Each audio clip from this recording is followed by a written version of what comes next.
মালদা জেলার বামনগোলার ঠ্যাংভাঙা এলাকায় টাঙ্গন নদীর জল বাড়তেই নদী সংলগ্ন 3 ফসলি জমিতে শুরু হলো ভাঙন।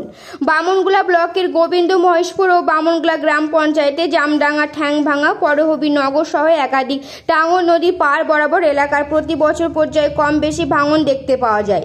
ঠ্যাংভাঙা ও পারহবি নগর এলাকার বাসিন্দারা জানায়, ইতিমধ্যে ভাঙনের জেরে দুইবার ভিটে বাড়ি সব চলে গেছে নদীর গর্ভে। এখন বাড়ি থেকে প্রায় 6 ফুট দূরে নদীর পার এসে গেছে। টানা 7 দিন বৃষ্টি হলে তৃতীয়বার বাড়িঘর চলে যাবে নদী গর্ভে। চরম আতঙ্কিত বাসিন্দারা। অবিলম্বে প্রশাসনিক স্থায়ী সমাধানের দাবি করছেন তারা। সেচ দপ্তর সূত্রে খবর, সম্প্রতি জামডাঙ্গা এলাকা পরিদর্শন করা হয়েছে। ভাঙনের বিষয়টি লক্ষ্য রাখা হয়েছে, খুব শীঘ্রই স্থায়ী সমস্যা সমাধানের জন্য কাজ শুরু করা হবে। এছাড়া বামনগোলা ব্লক পঞ্চায়েত সমিতির সভাপতি পারুল কুজুর এরাও বলেন, ঠ্যাংভাঙা ঘাট ও পারহবি নগর গ্রামের এলাকায় টাঙ্গন নদী ভাঙনের ব্যাপারটা আমরা পরিদর্শন করেছি এবং প্রশাসনের নজরে নিয়ে আসবো বলে জানিয়েছেন।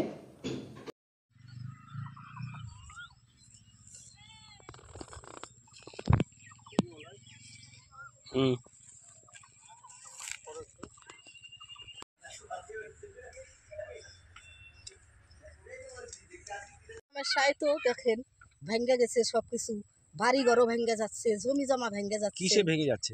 এই যে টাঙ্গন নদীটা ভেঙে যাচ্ছে, জমি জমা ভেঙে যাচ্ছে, বাড়ি ঘর তো 2 দিন পরে বাড়ি ঘরও ভেঙে যাবে। এর আগে ওইদিকে বাড়ি ভেঙে গেছে। এই ধসটা কবে নেমেছে? এই 10টায় অনেকদিন থেকেই 10টা নামছে। জল বাড়লেই এই যে একবার জল বাড়ছে, এই যে টুক ভাঙছে। এই নদীটা যখন এখানে আসবে এই যে সম্পন্ন করে যাবে। আচ্ছা, দেখেন অবস্থা। এই নদীর পাশের জমিটা তোমাদের? এই যে জমি, যেগুলো এই যে তোমাদের জমির মানে তোমাদের জায়গা কি কিছুটা ভেঙেছে? ভেঙেছে মানে এই যে ভেঙে যাচ্ছে, ওই যে ভেঙে যাচ্ছে, এই যে আমাদের জমি ভেঙে যাচ্ছে, সবকিছুই তো ভেঙে যাচ্ছে। এই বাড়িটাও ভেঙে যাবে। বলছি এটা আমাদের রায়ত্ব সম্পত্তি। হ্যাঁ, বিডিওকে জানানো হচ্ছে, আবার এলো বিডিওর কাছে যাওয়া হচ্ছিল। তার তো কিছু উপরেও গেছিল, কিছু তো হলো না। এখন কি চাইছেন? এখন আমরা চাইছি যে নদীটা যাতে না ভাঙে, এখন যাতে আমাদের জমি জমাগুলো না যায়, বাড়ি ঘরগুলো না যায়। আমরা পাথর ফেলতে চাচ্ছি। সরকারে আবদার করছে যে বিডিও অফিসে গেছিল, না মালদা গেছিল, মালদা এখান থেকে গেছিল, কোনো কাজই তো করলো না। আইসা ঘুরে চলে যায়, দেখে চলে যায়। দেখলো এইবার তো খালি এই রাস্তাটা বান্ধা হয়েছে, এখান দিয়ে তখন বন্যা ছিল, তখন আসছিল সব দিক। এটা পারহবি নগর। আপনার নাম? আমার নাম জোসনা মন্ডল। বাড়ি একটু পারহবি নগর। তাও কতদিন ধরে?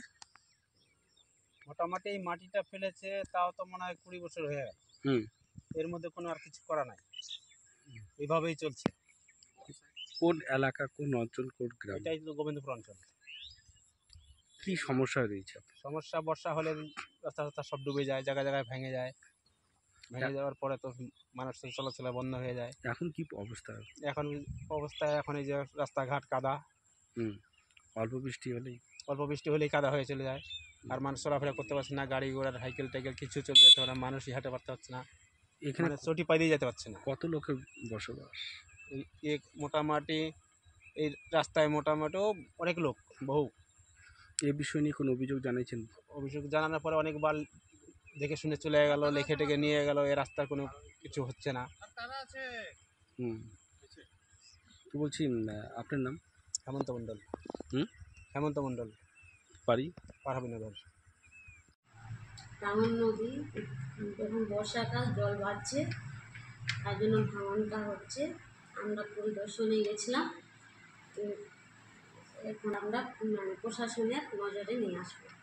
আপনার নাম? আমার নাম পারুল কুজুর ওরাও পঞ্চায়েত সমিতির সভাপতি।